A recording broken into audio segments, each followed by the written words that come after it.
Despite all the features, Sonicware's Groovebox has some pretty big drawbacks. The tiny screen makes navigating slow and annoying, menu diving tends to be repetitive and confusing, and the limited track count can be restrictive for complex beat making. But the question I want to ask is, why complicate the workflow?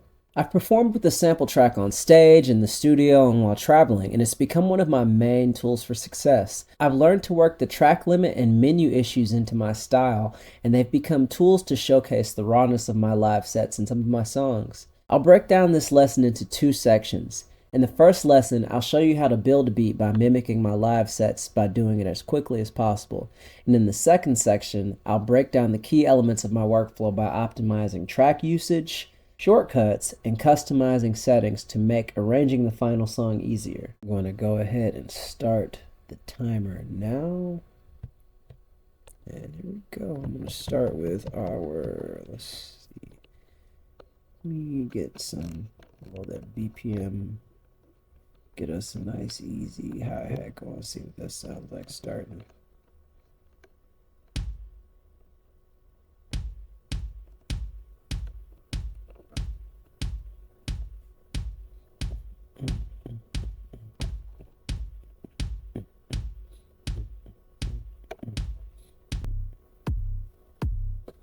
Yeah, I always like the reggaeton kit. It always has this really hard, crazy kicky sub, and I like it.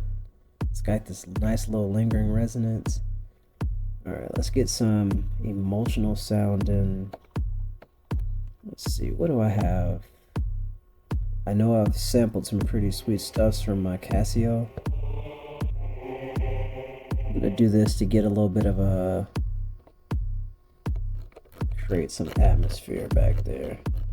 Boost that reverb way up.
Yeah, I like that. Just a little bit something.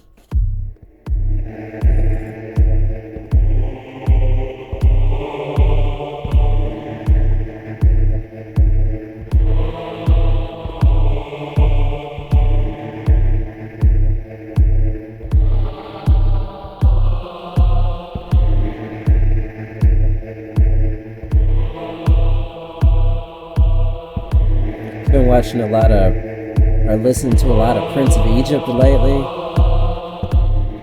Great soundtrack. Hans Zimmer, I think.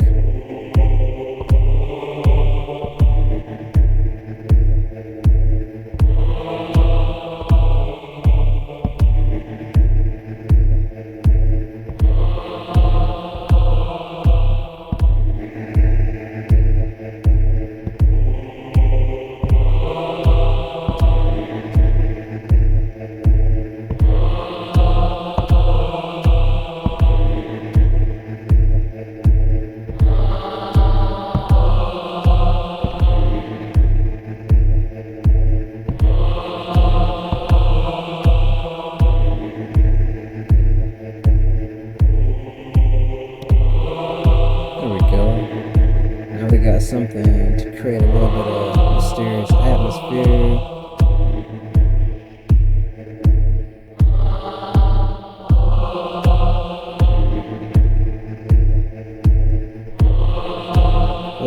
nice sweep filter on there. Create a little bit more of that low end blend. How about we take some of that low out?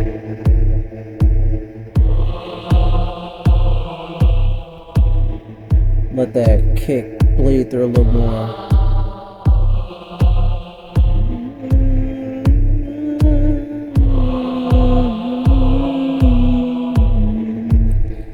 Add a little vocal loop on there, see what I do.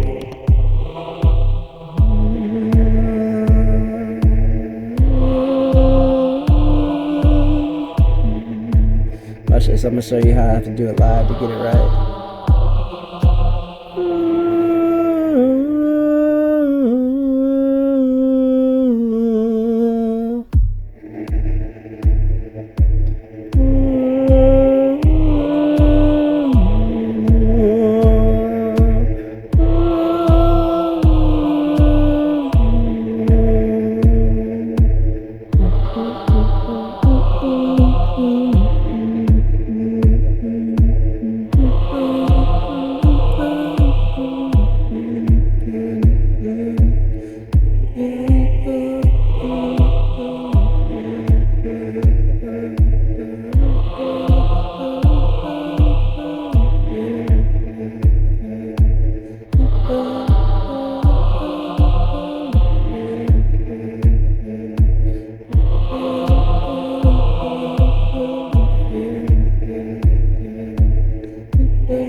That blend in there.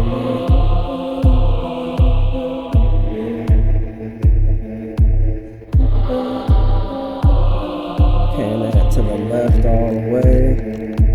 Little sound design tricks here.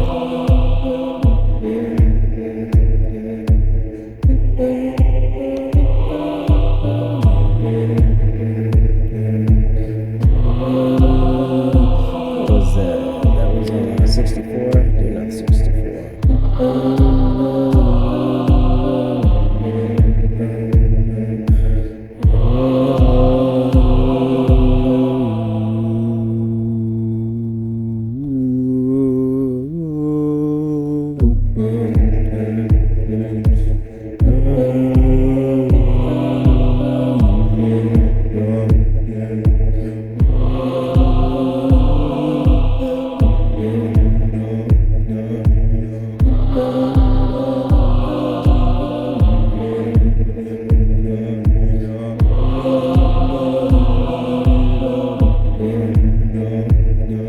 Pan that all the way to the right.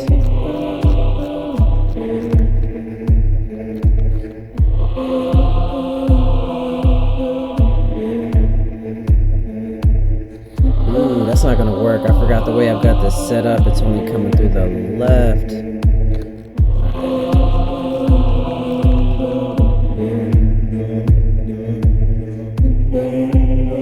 Make it work.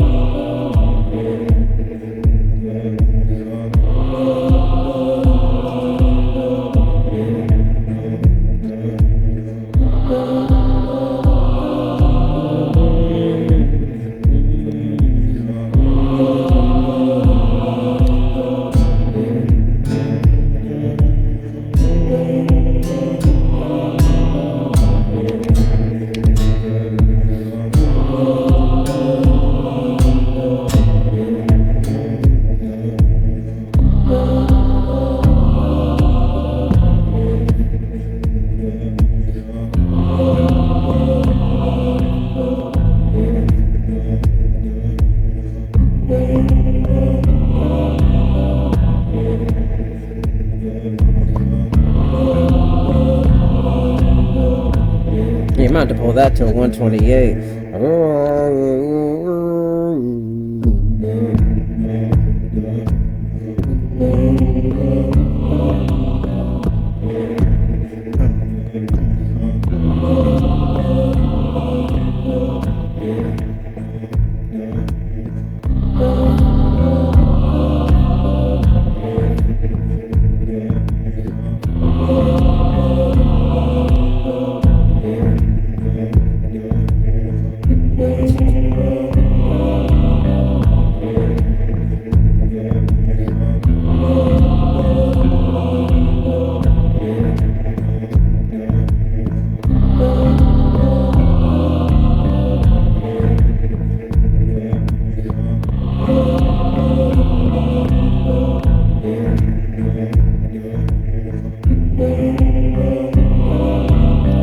the legato on that one. Let's see what'll happen. This is what they added with 3.0. It lets you do like a little slide. Let's see.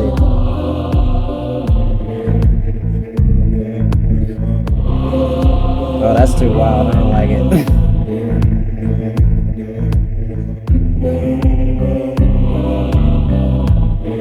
Let's add something a little funkier on top of that.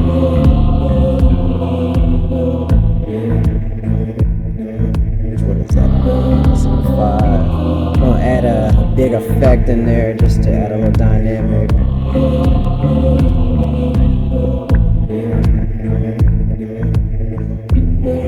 What about through the bass now?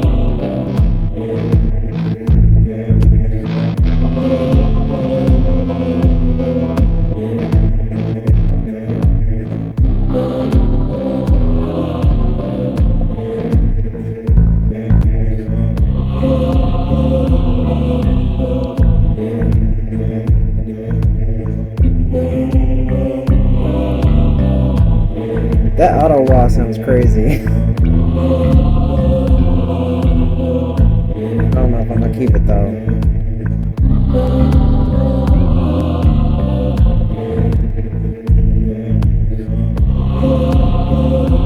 That crusher might be winning me. I think that gets it. It's like something breathing there. I gotta bring that shaker in. Shout out to my homegirl M. Cates. Knew that I made music and said, yeah, you need a shaker. And I like adding that one in for a little natural vibes. Check it.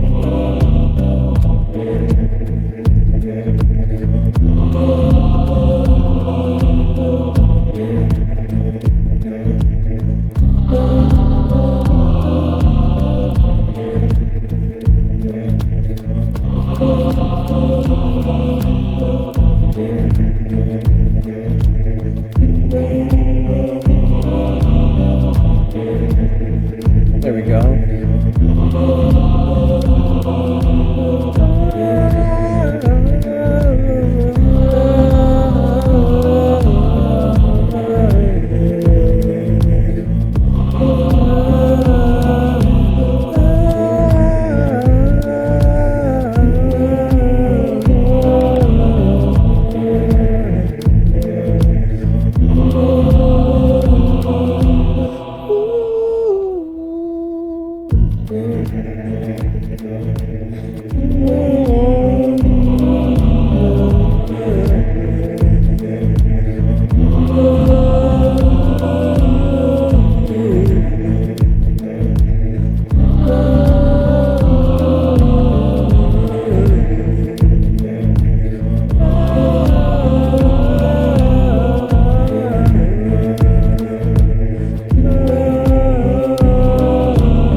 jaw harp because of course. Let's see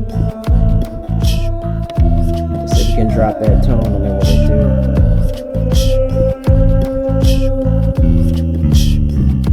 Alright, even higher.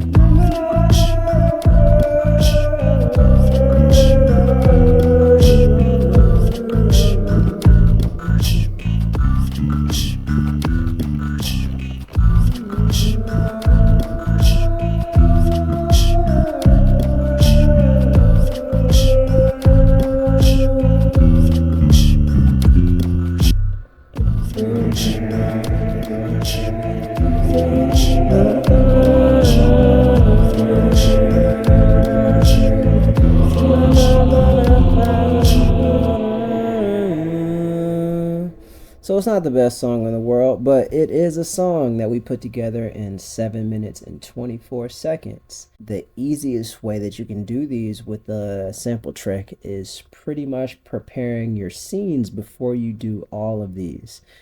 But for me, for a live looping artist or someone who is able to produce on the fly, I like to typically use a lot of instruments. Today I just have the shaker and I just have the jaw harp. I was able to do all this on 9 tracks, and most of them were kind of just extra looping tracks just to play around a little bit. But for the style that I like to do, I like to use a minimalistic approach. Put in all of my instruments as I'm going, as you saw, and I'll start pulling things out as I go.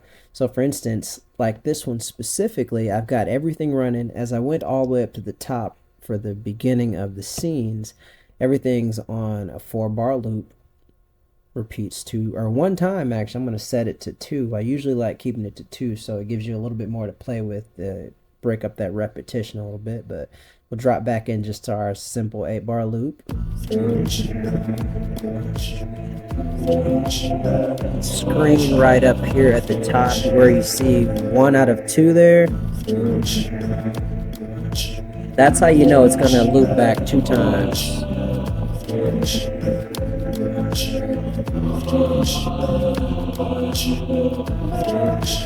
There you go. So we've got us an 8-bar loop there. That's pretty much all you need mostly to do most songs. For at least for me, the style of music that I do, I'd pretty much take this, loop it, and copy it a couple times. In fact, I'll do it right here, right now. Since now we've got a nice track that is full, or a nice scene that's full, we'll go ahead and pull out some of these major elements and just see what works. And I'll just pull out some random ones and see what's left, what the sound sounds like.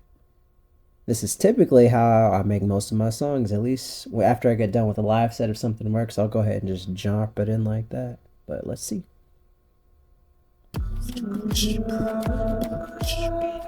So that sounds interesting, but I'd still go deeper and take out the vocal loop, because that sounds a little interesting just coming in by itself with the beatbox. So we'll take the 7, okay. All right.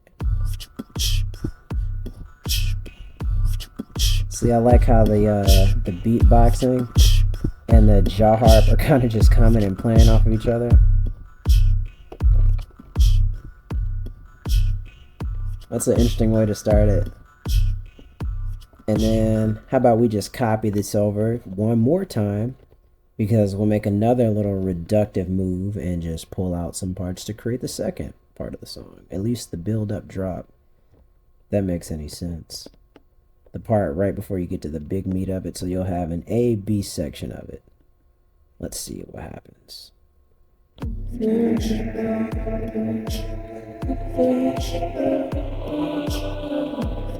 See, there's your A. And then the B will drop a little harder coming up. You see?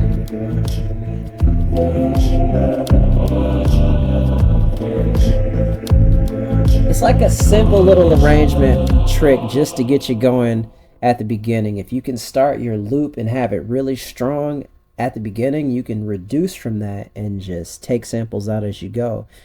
You can usually mute on here, but you'd have to go right into the, let's see, into this menu, and then you have to function and hit a bunch of things just to do it. I don't really like doing it like that because I like doing it on the fly. where I could make things and jump back on. But if I could have my wish, of course, it would be to be able to change that length while it's playing, so I can change the sequence. I don't know if that's ever going to become practical, but you know, I like it. All right, let's see what that second part sounds like. 2, 3, 4.